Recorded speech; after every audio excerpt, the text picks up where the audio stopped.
Bonjour, alors dans cette formation, je vais vous montrer une nouvelle façon de penser, ou du moins une nouvelle façon de penser les problèmes que vous pouvez avoir qui sont complexes. C'est-à-dire que on est en fait conditionné à penser de manière très simple. C'est-à-dire qu'on a un problème et boum, on veut une solution directement. Le truc, c'est que la plupart de nos problèmes vont nécessiter une solution plus complexe. Si votre problème va au-delà, par exemple, de votre réservoir est vide, il faut faire le plein d'essence, ou vous avez faim, il faut aller acheter de la nourriture, eh bien, vous allez avoir besoin d'une nouvelle façon de penser.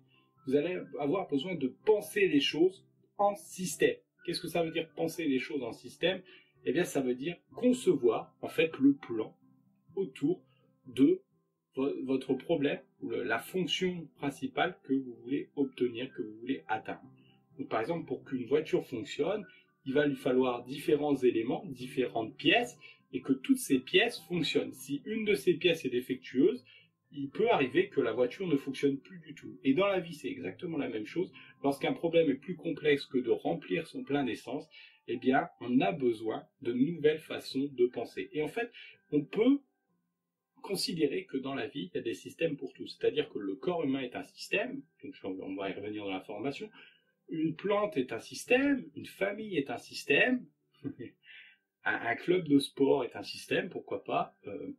Une activité est un système, par exemple vous faites du théâtre, eh bien il va y avoir des systèmes, il va y avoir des éléments qui vont faire que vous pouvez atteindre votre but d'être un bon acteur, par exemple, ou d'être une bonne actrice. Voilà, donc tout est système, et cette formation va vous montrer comment vous pouvez concevoir des systèmes, comment vous pouvez penser vos problèmes de manière différente afin d'obtenir plus de résultats. Donc ça peut être aussi faire plus de ventes, ça peut être un meilleur enseignant en ligne, pourquoi pas, comme moi. Ça peut être voilà, ça peut être plein de choses, ça peut être arranger vos relations familiales, ça peut être être plus désirable, ça peut être il y a vraiment tout peut être considéré comme un système, et quand vous connaissez la façon de créer un système, vous pouvez virtuellement résoudre tous vos problèmes et obtenir le succès que vous désirez. Donc je vous donne rendez-vous tout de suite dans la formation. C'est parti, on y va.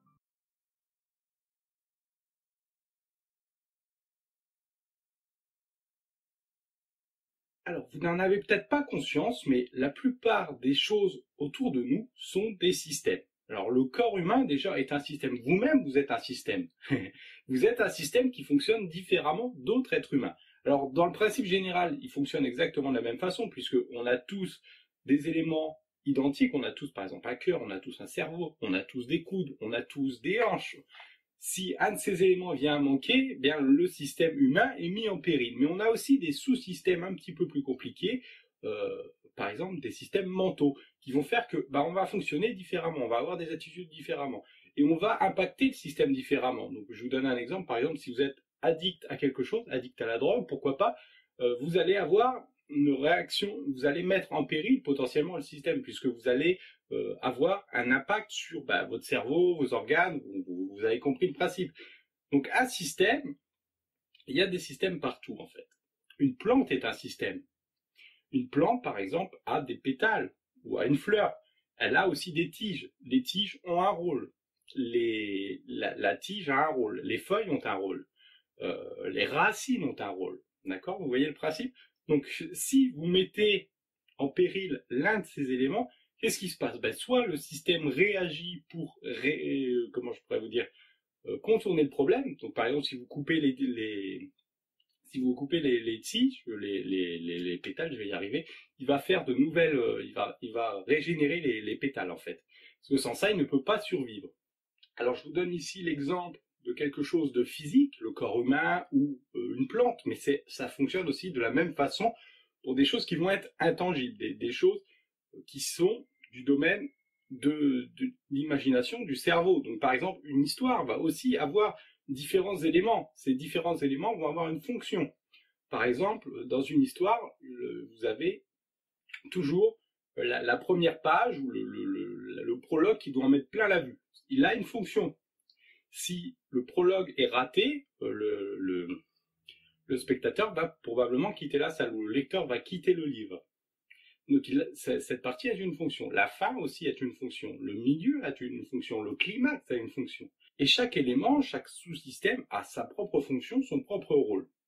Et s'ils ne travaillent pas ensemble, ça va mettre le système potentiellement en péril. De la même façon, imaginez une famille. Une famille est un système aussi. C'est-à-dire que si parmi ces membres de cette famille, tous ne coopèrent pas au but, à la mission de la famille, qu'est-ce qui va se passer? Eh bien, la famille va être, comment je pourrais vous dire, ça va être le cirque dans cette famille en gros. Hein. Chacun va agir pour soi et puis ils vont rien faire ensemble, tout simplement parce que chacun n'a pas le même but. Le but de servir le système qu'on va appeler ici famille. Alors vous pouvez aussi imaginer, à chaque fois que vous allez créer un système comme ça, hop, vous nommez le système d'une manière originale. Donc par exemple, vous pouvez l'appeler Révolution verte, vous pouvez l'appeler, je sais pas moi, Mitsubishi voilà, X3Z de machin, peu importe. Si vous voulez réparer votre voiture, par exemple, si vous voulez comprendre le fonctionnement de votre voiture, le fonctionnement complexe de votre voiture, eh bien vous allez pouvoir poser ce système comme ça, mais nommez-le d'abord, nommez le système, et ensuite vous pourrez comprendre partie par partie, interconnexion par interconnexion. Alors je vais vous expliquer ce que c'est les interconnexions très vite. Point de déclenchement, point de levier, par point de levier, comment fonctionne ce truc que vous avez sous les yeux, ce problème complexe, comment ça fonctionne? Eh bien, grâce à un système.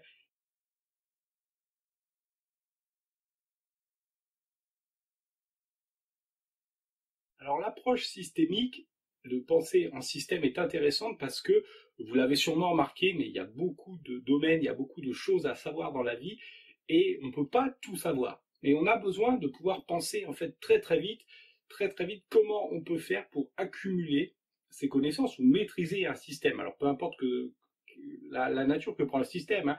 Le système, ça peut être par exemple de devenir papa ou de devenir maman. Le système, ça peut être comment faire plus de ventes. Bref, on peut utiliser l'approche de penser en système pour vraiment n'importe quoi.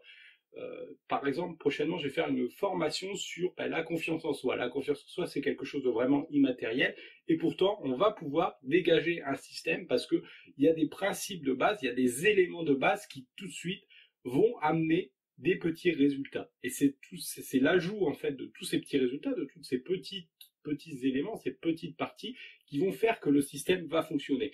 Vous ne pouvez pas avoir de résultats si vous travaillez seulement sur un de ces éléments.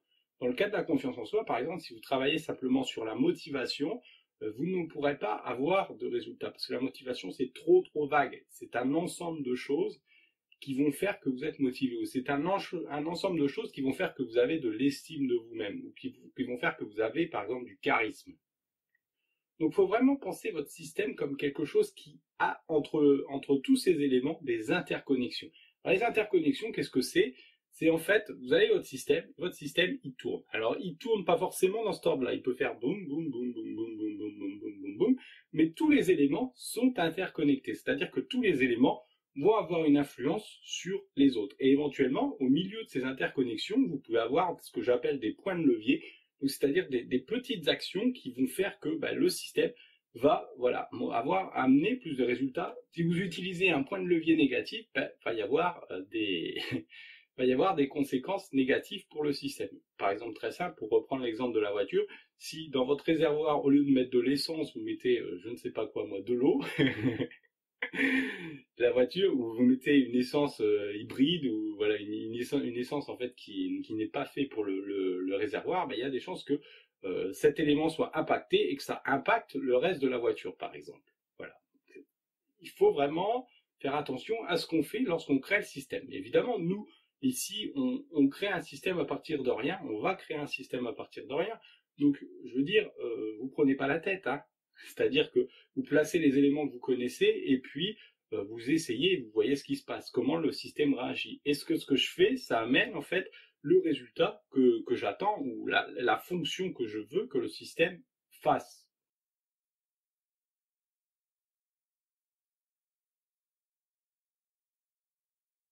Et la fonction d'un système, c'est très important. Si vous changez la fonction ou le but d'un système, eh bien vous changez aussi ces éléments.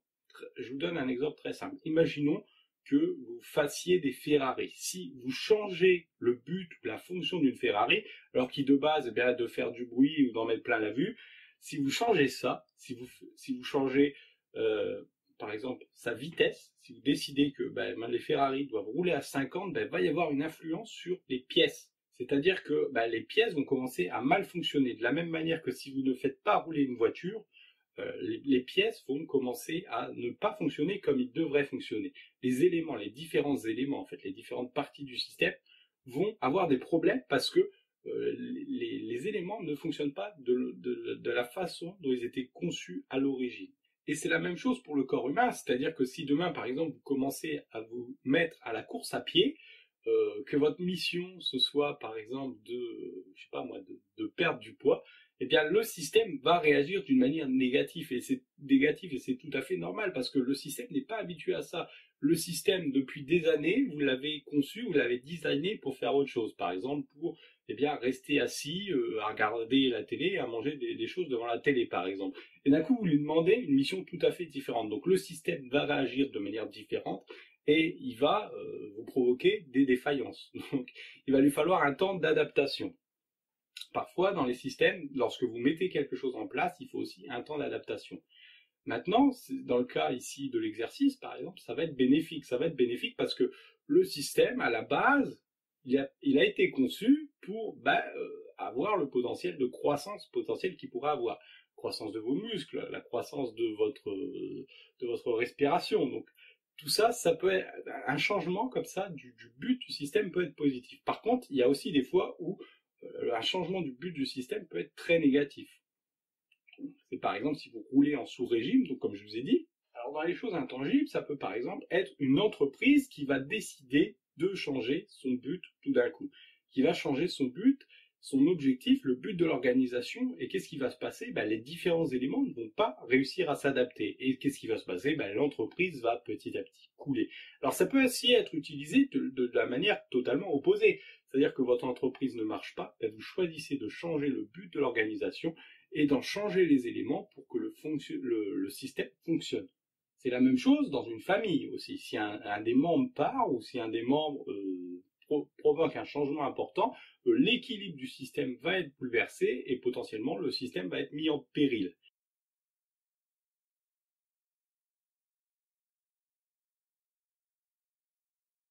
Alors un autre élément à prendre en compte dans l'approche de penser en système, de résoudre ces problèmes en système, c'est qu'il faut penser que chaque partie du système a en fait sa propre volonté, a ses propres buts, et souvent donc les sous-systèmes ou les systèmes en général, ils ont deux buts principaux.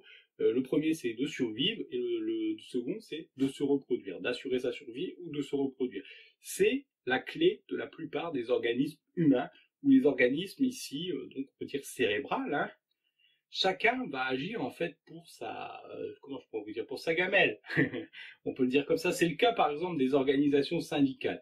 Lorsque les organisations travaillent ensemble, ou lorsqu'une armée travaille ensemble, elle est invincible cette armée. Lorsque tout le monde travaille dans le même but, cette armée est invincible. Le problème, c'est que souvent, ces organisations syndicales ou ces armées ont en fait des objectifs personnels. Les sous-systèmes de ce système ont des objectifs personnels différents. Donc, par exemple, dans le cadre des organisations syndicales, Force ouvrière va avoir des objectifs différents de la CGT.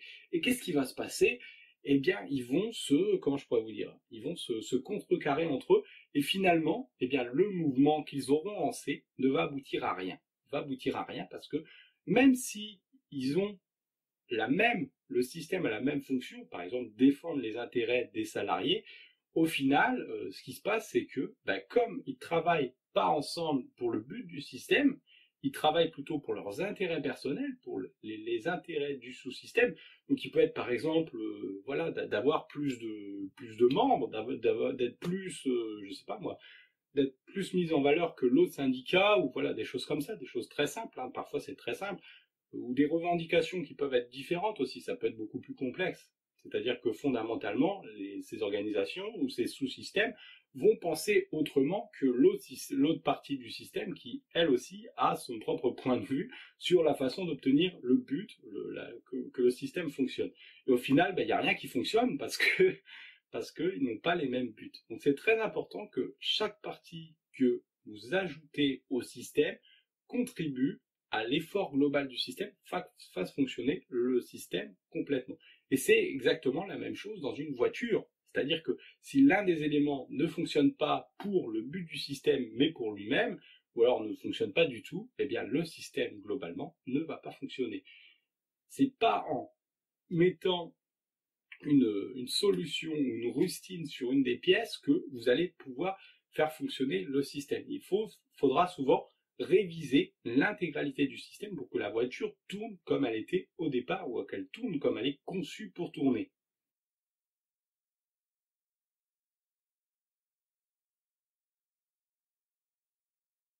Alors, un des autres éléments importants dans un système, c'est en fait les règles. Ce sont les paramètres du système. Alors, vous l'avez évidemment sur vos appareils électroniques.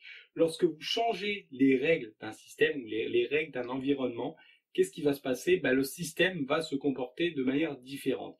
Et donc, pour élaborer votre système, pour élaborer la solution à votre problème complexe, il va falloir prendre en compte les règles qui existent. Si vous ne prenez pas en compte les règles qui existent, le système ne peut pas fonctionner. Si, dans le cas d'une voiture, par exemple, si vous ne prenez pas en compte les règles de la physique ou les règles du constructeur sur les différents éléments, eh bien, le système ne pourra pas fonctionner à son maximum. Et c'est exactement la même chose dans la plupart des problèmes. Si vous ne connaissez pas les règles qu'il y a derrière, par exemple en séduction, si vous ne connaissez pas les règles de la séduction ou les principes de base de la séduction, il y a des chances que vous mettiez en avant des paramètres qui vont en fait mettre le système en échec, ou du moins le ralentir ou ne pas l'aider à fonctionner de manière optimale. Donc connaître les règles de fonctionnement d'un système, c'est essentiel et c'est pour ça que vous suivez des formations.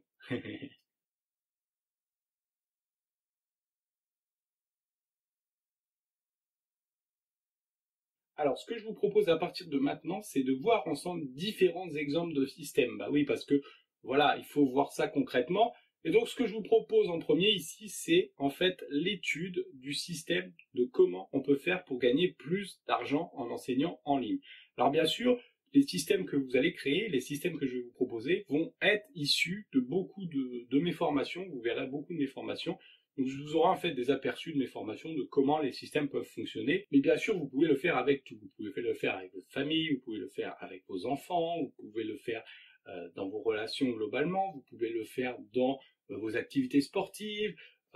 Voilà, tout peut être matière à créer un système. Et donc, ce que je vous propose ici, c'est un système très simple. Donc, c'est un système avec une fonction principale, un but principal, 6 parties. Pourquoi 6 parties? Parce que c'est pas la peine d'en mettre trop. Souvent, dans un sport, dans une discipline, dans une famille, dans une relation, il va y avoir quelques éléments qui vont faire une grande différence et qui vont être suffisants en eux-mêmes. Et s'ils ne sont pas suffisants en eux-mêmes, il y a ce qu'on appelle donc des interconnexions, et c'est ce qui va permettre en fait de relier ces différents éléments. Je vous donne un exemple très simple. Pour être aimé, par exemple, un point de levier, ça peut être par exemple de faire des cadeaux à l'autre. Ça peut aussi être de lui laisser des mots d'amour, par exemple. Vous voyez? Donc ça, c'est des choses très simples. C'est pas ce qui va faire l'essentiel, c'est pas ce qui va faire les différents éléments, par exemple la confiance ou le respect, voilà, donner de la valeur à l'autre. Mais ces points de levier vont aider à obtenir ces différents éléments, à faire fonctionner ces différents éléments. Vous voyez le principe? Donc ici, je me suis intéressé donc à l'enseignement en ligne parce que c'est un sujet que je connais bien, c'est vraiment un système que je connais bien. Donc je vous propose tout de suite de découvrir ensemble comment ça fonctionne. Alors, en premier, au centre, vous avez donc le but, l'objectif, la mission, la fonction du système qui est de gagner plus d'argent en enseignant en ligne. Et parmi ces éléments, vous avez les notes qui sont très importantes parce que quand vous avez des meilleures notes, vous donnez premièrement, vous donnez plus envie à des élèves de s'inscrire, qui est une des autres parties du système, obtenir plus d'élèves, enrôler plus d'élèves, et vous donnez aussi plus de poids à vos formations qui vont monter plus haut, par exemple sur les plateformes de formation. Donc, très important d'avoir des bonnes notes. Vous avez aussi le référencement. Le SEO, qu'on peut appeler le SEO, qui est très important, parce que, encore une fois, ça permet à vos formations de se positionner sur différents mots-clés. Donc les mots-clés, en fait, c'est lorsque quelqu'un va taper quelque chose, donc dès que quelqu'un va taper amour, par exemple, ou formation, eh bien vous allez apparaître dans les premiers. Donc ça fonctionne aussi avec Google si vous voulez. Voilà, donc se placer toujours de manière effective sur les mots-clés que vous avez. Ça fonctionne aussi avec YouTube éventuellement. En fait, partout vous avez des moteurs de recherche et des gens potentiellement intéressés par ce que vous voulez, ce que vous faites. Évidemment, il faut créer de bonnes formations si vous voulez vendre des formations en ligne, ça me paraît logique. Ça me paraît logique, mais si vous ne l'étalez pas comme ça sur un système comme je peux le faire ici, c'est pas forcément logique dans votre façon d'agir. Donc ça peut être très important d'avoir son petit système comme ça, de côté, dans son petit calepin par exemple, voilà, pour se rappeler les choses que vous devez faire pour faire fonctionner le système. Vous avez aussi la possibilité de faire des promotions. Faire des promotions va vous aider à faire plus de ventes de formations en ligne, par exemple. Après, pour faire des ventes, pour faire plus de ventes, il va falloir créer des bonnes vidéos de présentation de votre formation. Donc ça, encore, c'est un élément qui est important dans le processus global de faire plus de ventes en enseignant en ligne. Et pour faire ça, il va falloir créer, par exemple, un argumentaire en béton. Et pour ça, il va falloir, par exemple, un script. Donc c'est encore une formation que je vous propose si vous voulez suivre. Hein. Donc sur le schéma que je vous propose ici, tous les petits points rouges, ce sont en fait des leviers qui vont permettre de passer d'une partie de ce système au but du système. Donc par exemple, on a ici des promos flash, on a ici un argumentaire en béton, si on veut passer de la vente, de la vidéo de vente à gagner plus d'argent, si on veut passer de faire plus, de faire des promotions à gagner plus d'argent, eh bien on va faire des promos flash, une promo flash en fait, qui est un email ou voilà une communication qui est faite spécifiquement pour vendre rapidement en un temps record, et si les gens achètent en un temps record, ils ont un avantage. Ensuite, donc si on veut plus de notes, par exemple, on peut faire venir plus d'élèves qui vont être disposés à nous donner des bonnes notes, ce qui va nous aider à monter. Si on veut être mieux positionné dans les plateformes d'enseignement en ligne, par exemple, qu'est-ce qu'on fait? Eh bien, on va travailler les titres et les descriptions de nos formations de cette manière. Lorsque les gens vont chercher des formations sur ce thème, on va apparaître premier, donc on aura une chance de vendre en plus. Donc vous voyez, c'est plein de petites choses comme ça, donc comme ça paraît rien, hein, 6 éléments, 6 points de levier, mais ça fait quand même 12 stratégies qui vont permettre très simplement au système de fonctionner, et de cette manière, eh bien, on va avoir des résultats, et je vous garantis que ça marche. Et donc, si vous voulez un système fonctionnel, il n'y a pas besoin de choses en plus. Ça fonctionne très très bien, simplement en créant comme ça votre petit système.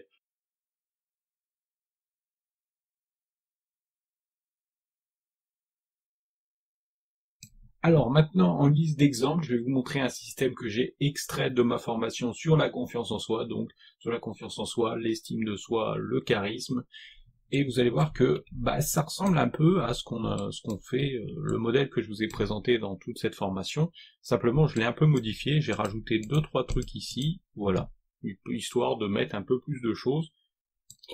Donc je vous propose de le voir en détail ensemble, et puis voilà, si vous voulez vraiment aller plus loin, suivez toute la formation, parce que dans la formation, en plus, donc la formation sur la confiance en soi, il y a des choses que vous trouverez pas grâce au schéma. Bien sûr, l'essentiel est là, la structure, le squelette de la formation est là, mais il y a des choses que je dis dans la formation que vous n'aurez pas sur ce schéma.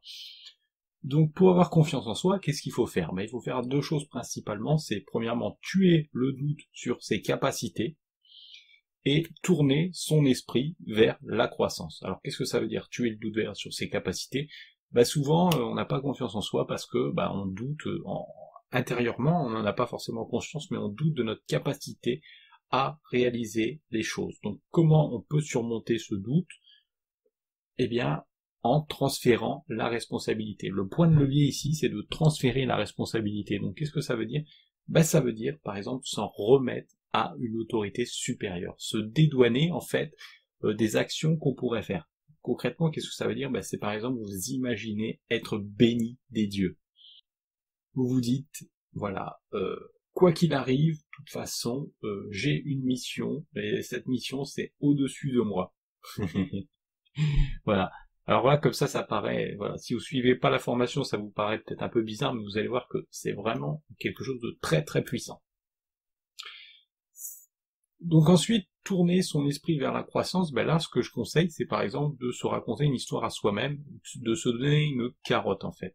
Donc pour faire ça, vous allez par exemple vous dire, voilà, je suis le meilleur basketteur de l'histoire. Parce que la confiance en soi, c'est ça, hein, c'est déjà se voir comme le meilleur, se voir comme le meilleur.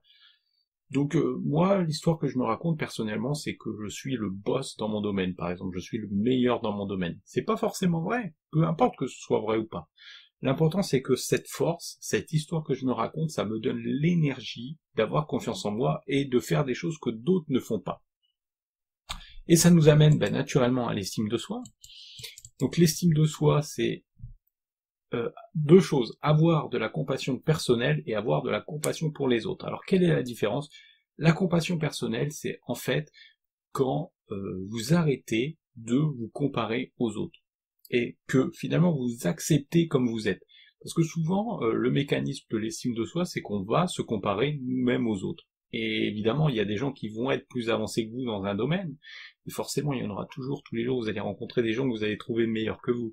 Et là, il faut se dire, il faut avoir avec soi ce que j'appelle un petit carnet d'amour et de gratitude, une sorte de livre d'or, en fait, qui va vous servir à noter tout ce que les gens disent de positif sur vous, et vous le ressortez quand vous avez un petit coup de moins bien, quand vous voyez par exemple la dernière personne dans le même domaine que vous qui a fait quelque chose, qui a obtenu des résultats géniaux et que vous n'en obtenez pas, vous ressortez votre petit livre de gratitude et d'amour, ou alors quand une personne vous critique vraiment négativement, vous ressortez ce petit bouquin et vous vous référez à ça pour vous donner l'énergie de récupérer l'estime de soi.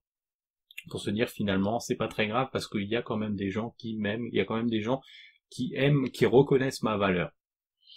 Donc là, ensuite, la compassion pour les autres, là, l'idée, ça va être en fait, le point de levier que je vous propose, la stratégie que je vous propose en fait, c'est d'imaginer que la personne vient de perdre un proche. Alors la compassion pour les autres, qu'est-ce que c'est? C'est souvent des gens qui vont vous critiquer. Là, c'est plutôt l'inverse. Hein. C'est-à-dire que c'est des gens qui vont vous critiquer, ils vont dire que ce que vous faites c'est de la merde, que ils vous aiment pas comment vous habillez, ils aiment pas ceci, ils aiment pas cela.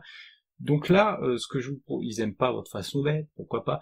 Bref, tous les gens qui sont méchants avec vous, on peut dire comme ça, hein, pas forcément parce qu'ils projettent, en fait, les gens qui sont méchants, ils projettent leurs standards sur vous, eh bien vous allez avoir de la compassion pour eux. Et la technique que je propose par rapport à ça, c'est d'imaginer que la personne en face de vous vient de perdre un proche. Alors ça, vous pouvez aussi l'utiliser si vous voulez avoir de la chaleur pour les gens. Les gens que vous connaissez pas, si vous voulez créer un lien avec eux, vous imaginez qu'ils viennent de perdre un proche et que c'est pour cette raison finalement que c'est des sales cons. Et ça permet en fait d'avoir, quand vous utilisez cette technique, ça permet en fait, comme la technique du transfert de la responsabilité, ça permet en fait de transférer les émotions négatives. Vous dire finalement, voilà, c'est pas de ma faute si ça permet aussi de préserver l'estime de vous-même en vous disant ça va pas être de ma faute si finalement cette personne est aussi caractérielle, en a autant après moi. Ensuite, il y a 4 éléments qui sont importants et qui vont en fait servir à activer votre charisme. Alors le premier c'est d'être présent, le deuxième c'est d'être chaleureux, le troisième c'est d'avoir une vision, et le quatrième c'est de faire preuve d'autorité. Alors quelle est leur différence? Être présent, ça veut dire par exemple que vous pouvez regarder la personne dans les yeux. Une des techniques pour être présent, vous regardez la personne dans les yeux et vous y cherchez les petits détails. C'est une technique pour en fait garder vraiment le contact visuel. Vous regardez dans les yeux, vous regardez la couleur, vous regardez les détails, vous imaginez à quoi correspond cette couleur, voilà, etc., etc., pour soutenir le regard. Donc ça, c'est la première façon d'être présent. La deuxième, ça va être d'imaginer des ailes d'ange aux autres. Alors ça va être en fait un pont entre être présent et être chaleureux. Donc si vous imaginez des ailes d'ange aux autres, vous allez, alors mentalement, hein, vous imaginez que tous les gens ont des ailes, vous allez les voir comme des alliés, et ça va créer en fait une sorte de chaleur. Parce que l'ange dans notre esprit est associé à des figures divines. Donc ensuite, pour être chaleureux, une technique, ça va être d'aimer l'autre pour ses imperfections. Alors ça marche très très bien. C'est-à-dire qu'au lieu d'aimer l'autre pour ses qualités, vous l'aimez pour ses défauts. Vous l'aimez pour ses hontes, vous l'aimez pour ses angoisses, vous l'aimez, voilà. Et ça va créer tout de suite de la chaleur. Un pont entre la chaleur et avoir une vision, ça va être de montrer l'impact des autres dans votre succès. Grosso modo, à chaque fois que vous avez un succès, vous impliquez les autres. Même s'ils ont participé vraiment peu, vous les impliquez. De cette manière, ils ne sont pas jaloux de votre succès, premièrement. Ils ont l'impression d'y avoir participé. Ils ont l'impression d'avoir un rôle, un certain pouvoir dans votre réussite. Alors ensuite, ce que vous pouvez faire, c'est d'avoir une vision. C'est très important d'avoir une vision. Alors une vision à la fois dans un projet, ça peut aussi tout à fait être en fait une vision collective, une vision par exemple dans une équipe, voilà, la vision sur la façon dont pourrait se dérouler le match, voilà, etc., etc. L'idée c'est d'englober les autres dans une mission imaginaire, c'est-à-dire que même les gens que en fait ne participent pas directement à votre vision, à votre mission, ne vous êtes pas directement, vous les considérez quand même comme si ils étaient déjà en train d'y participer. Et ensuite, donc, il y a un pont, il y a l'idée de faire preuve d'autorité. Alors là, pour faire preuve d'autorité, ce que j'aime beaucoup, c'est, en fait, de se voir comme un singe royal. Alors, qu'est-ce que ça veut dire ça? En fait, c'est c'est plusieurs idées que j'ai combinées. En gros, grosso modo, en fait, selon l'apparence que vous avez, les gens vont vous juger différemment. Ils vont évaluer votre statut social, ils vont évaluer vos revenus, ils vont évaluer votre éducation, voilà, plein de choses comme ça en une fraction de seconde. Donc moi, pour ça, j'ai imaginé l'image mentale très simple de se voir comme un singe royal. Pourquoi? Parce que le singe, premièrement, il prend de l'espace, ou le gorille, si vous préférez, il prend de l'espace. Donc, intérieurement, votre esprit, il va avoir une posture tout à fait différente, une réaction tout à fait différente. Et voilà, l'idée aussi d'avoir une couronne sur la tête, par exemple, ça vous aide à garder une posture droite, en fait, voilà. Et puis, voilà, mais après l'idée royale, je pense que j'ai pas besoin de vous expliquer, vous comprenez très bien. Voilà. Pourquoi? Parce que pouvoir et autorité, en fait. Et ensuite, il y a un pont donc entre faire preuve d'autorité et avoir une vision. Là, ce que je vous conseille de faire, c'est de pointer les déficiences de quelque chose. Donc reprenons l'exemple de l'équipe, vous êtes à la mi-temps, voilà. Si vous voulez faire preuve d'autorité à ce moment-là, si vous voulez dégager du charisme, vous dire, voilà, ça va pas, ça va pas, ça va pas, et proposer une vision, maintenant, on va aller vers ça. Voilà. Voilà, donc qu'est-ce que je vous ai pas encore proposé? Il y a des ponts qu'on n'a pas encore vus, je pense. Voilà, un pont entre l'estime de soi et être présent, vous imaginez que vous venez de gagner à la loterie. Pourquoi? Parce que quand vous pensez que vous venez de gagner à la loterie, voilà, vous êtes en joie, voilà, votre vie va changer, ça va être génial. Voilà. Très important, le pont entre la confiance en soi et l'estime de soi, prendre le risque d'être dans l'inconfort, c'est-à-dire de faire des choses qui vous mettent mal à l'aise, et ça va à la fois augmenter votre confiance en soi et augmenter votre estime de soi. Et toujours dans le même genre, pour faire un pont entre la confiance en soi et faire preuve d'autorité, ce que vous devez faire, c'est vous lancer régulièrement dans des événements sociaux. Pourquoi? Parce que la confiance en soi, l'estime de soi, l'autorité, la présence, vous pouvez pas le faire sans être en contact d'autres personnes ou de nouvelles situations qui vont vous mettre en difficulté. Donc il faut, pour faire ça, fréquenter régulièrement des événements sociaux de différentes natures. Hein. Voilà, donc ça c'est à vous de voir ce que vous avez sous la main, mais l'idée ça va être d'aller à ces événements pour expérimenter tout ce qu'on vient de voir, donc la confiance en soi, l'estime de soi, l'autorité, la présence, la chaleur. Voilà, tous ces éléments sont comme un muscle, et si vous les travaillez pas, c'est comme l'exemple de la voiture, hein, si la voiture ne roule pas, le système s'abîme, le système ne fonctionne pas, ne fonctionne plus, ou il fonctionne plus à son maximum. Donc c'est pareil, à chaque fois il faut aller éprouver le système pour que le système continue à fonctionner. Si vous arrêtez demain de faire des choses qui influencent votre confiance en vous, vous allez perdre cette confiance en vous. De la même manière, si vous arrêtez de faire des choses qui vous donnent de l'estime de vous-même, vous pratiquez les petites techniques que je vous ai proposées, votre estime va baisser et le système, votre pouvoir d'affecter les choses autour de vous va commencer à changer. Donc il faut vraiment mettre tout ça en pratique sans arrêt, et voilà. Si c'est vraiment ce que vous voulez faire, voici un exemple de comment le faire, et je vous invite vraiment à suivre la formation en complet si vous voulez vraiment voilà, avoir des pistes supplémentaires. Parce que là, j'ai pas tout mis, évidemment, c'est beaucoup de choses. Voilà, il y a des idées qui ne sont pas ici, donc je vous invite à suivre la formation sur la confiance en soi, le système pour penser comme un champion. Si ça vous dit, voilà, on passe au système suivant maintenant.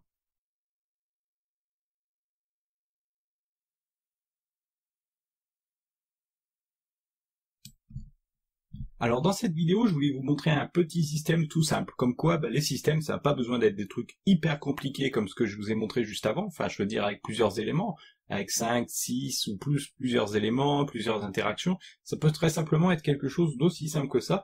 C'est-à-dire que vous avez un système ici pour contrôler la réserve ou le nombre d'objets que vous avez, le nombre d'argent que vous avez.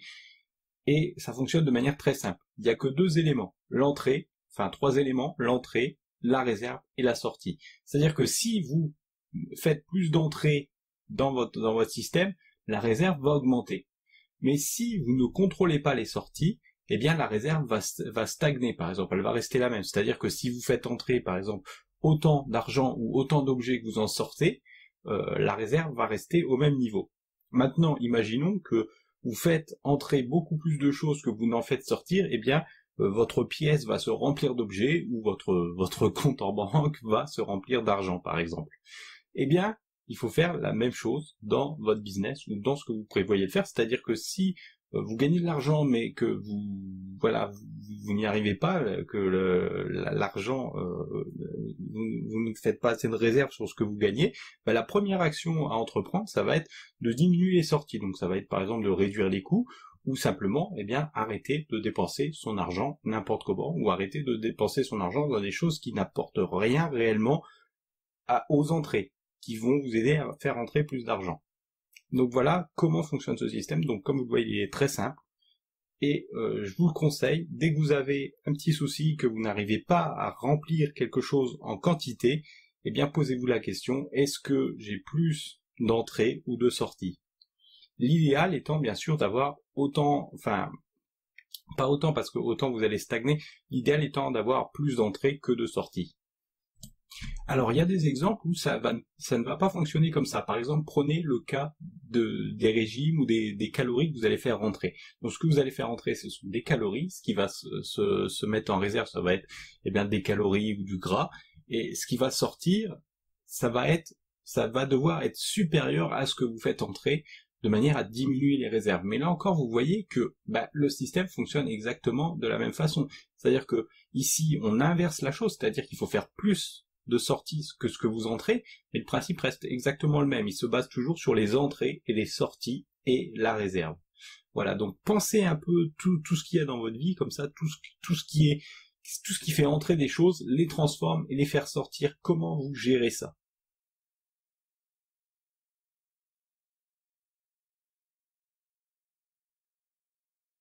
Alors, dans cette vidéo, je vais vous présenter un système pour maîtriser les choses, mémoriser, pardon, maîtriser aussi, mémoriser les choses plus efficacement. Donc, pour ça, ce système fonctionne très simplement. Vous avez différents éléments, comme dans la plupart des systèmes que je vous ai montrés tout à l'heure. Vous avez donc premièrement l'élément de diviser l'information. Alors, diviser l'information, vous l'avez appris probablement à l'école quand vous étiez très très jeune. C'est-à-dire que pour apprendre, par exemple, la lecture, comment on fait?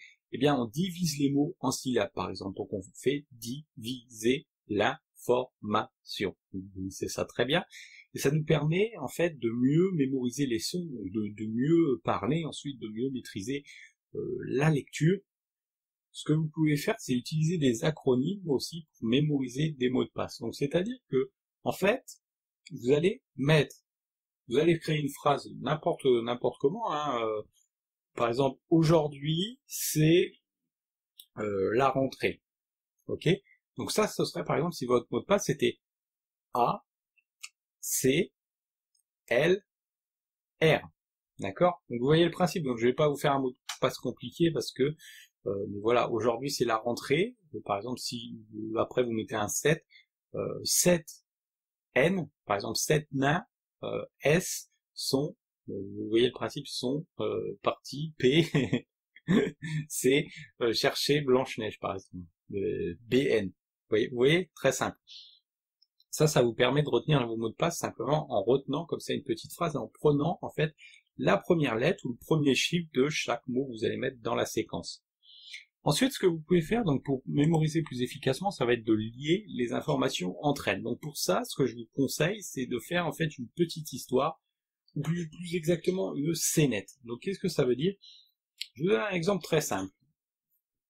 Donc, si j'ai à retenir le mot, par exemple, voiture, chien, girafe, nuage, et une suite de nombres, comme par exemple 1, 2, 3, 1, attendez, 1, 3, 2, 5, voilà, je vais me créer une petite histoire. Alors là, en fait, je suis très précis sur les noms, parce que c'est une histoire que j'ai en tête. Hein.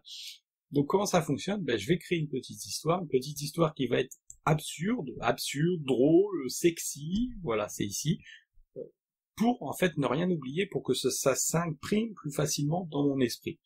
Donc là, ça fait bien 30 secondes que je vous ai donné les chiffres, mais je connais cette histoire, donc c'est très simple après. Parce que j'ai créé une petite histoire, je peux vous ressortir les nombres comme ça, les chiffres aussi. Les nombres, les chiffres, c'est exactement la même chose.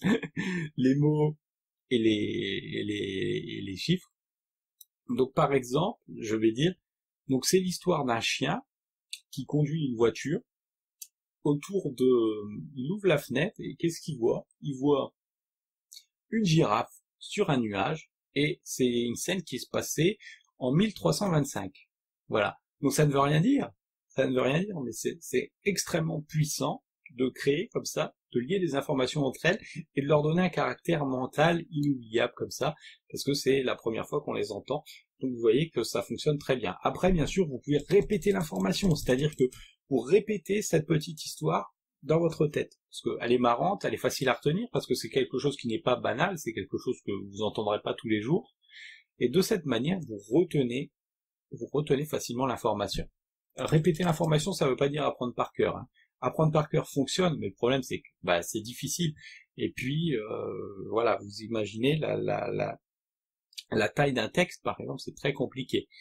Et en fait, lorsqu'on apprend par cœur, qu'est-ce qu'on fait? Qu'est-ce qu'on retient?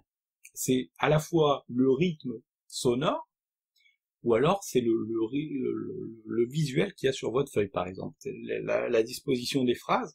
Donc en gros, ce qu'on fait, c'est qu'on fait appel aux 5 sens. Donc on fait exactement ce que je viens de vous montrer, c'est-à-dire de lier les informations entre elles, mais là on le fait d'une manière plus originale, vraiment, et plus intéressante pour nous aussi, plus facile aussi, parce que ça va être beaucoup plus facile d'apprendre des choses comme ça, de retenir des choses comme ça. Et enfin, il y a une dernière technique qui permet de... Alors c'est peut-être la plus compliquée pour mémoriser les choses plus efficacement, et en même temps c'est la plus simple quand vous maîtrisez la chose, c'est de créer dans votre esprit des espaces où vous allez stocker des choses en fait. Stocker des choses sous le concept de palais. Alors qu'est-ce que c'est qu'un palais? En fait, ce qu'il faut savoir, c'est que quand vous apprenez quelque chose, quand une nouvelle information arrive dans votre esprit, l'information n'arrive pas comme ça directement. Par exemple, si je vous dis c'était une poupée rose avec un bonnet un bonnet de scout, pourquoi pas. En fait, l'information va se diviser comme ça. Elle va se diviser. C'est-à-dire qu'elle va mettre, par exemple, le fait que ce soit la couleur rouge dans une zone de votre esprit, elle va mettre le fait qu'elle ait un bonnet dans une autre zone, et que c'est une poupée dans une autre zone, par exemple. Et que c'est une poupée de scout dans une autre zone. Donc nous, ce qu'on veut, c'est que tout soit stocké dans la même zone. Donc on va par exemple créer dans notre esprit un palais qui s'appelle le palais des poupées. D'accord? Et dans ce palais, on va créer des pièces. Par exemple, on va créer une pièce pour les poupées anciennes, on va créer une pièce pour les poupées de cire, une pièce pour les poupées de porcelaine, donc vous voyez le principe, et enfin une pièce pour les poupées de scout ou les poupées aventurières, par exemple. On va essayer de relier toujours des concepts ensemble qui se ressemblent. Donc par exemple les scouts, on peut relier ça au concept de l'aventure. Et dès que quelqu'un va nous parler de poupées, on va pouvoir mentalement retourner dans ce palais. Alors c'est quelque chose que vous pouvez utiliser par exemple pour votre liste de courses, que vous pouvez utiliser pour les choses que vous apprenez de manière culturelle, par exemple.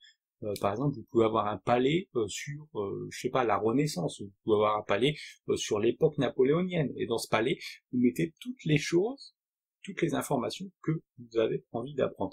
Et vous pouvez combiner ça avec le fait d'avoir des images mentales inoubliables. Donc globalement, vous y mettez dedans des informations qui sont liées vraiment à votre sujet principal. Donc, par exemple, Napoléon, vous pouvez mettre une bataille et vous associer un élément. Donc, par exemple, si vous voulez associer, par exemple, la mort de Napoléon, qu'on connaît, hein, il s'est suicidé, on l'a empoisonné plus ou moins. Vous pouvez associer ça, je ne sais pas moi, par exemple, avec une pomme pourrie, par exemple. Voilà. Bon, pour vous rappeler une information, c'est une image. Vous pouvez aussi utiliser des choses encore plus mémorables, hein, par exemple, Napoléon. La première victoire de Napoléon face à je sais pas qui, il a montré son cul. Donc c'est pas vrai. Mais le fait que vous mélangez trois informations ensemble, par exemple, ça va associer les différentes informations. D'accord? Voilà, donc c'est extrêmement simple. Et vous créez comme ça vos petits palais de la mémoire dans votre tête. De cette manière, ça crée une réserve. C'est un peu comme un espace de stockage, un disque dur très spécifique, une partition de votre disque dur très spécifique où vous pouvez accéder quand vous avez besoin d'une information sur telle ou telle thématique.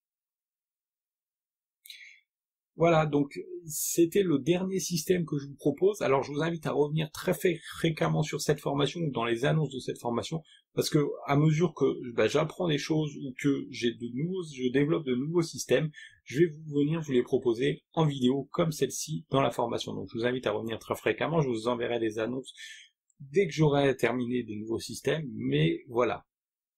Donc vous avez terminé cette formation, mais cette formation n'est jamais terminée en fait. Voilà, je vous remercie de l'avoir suivi et je vous dis à très vite.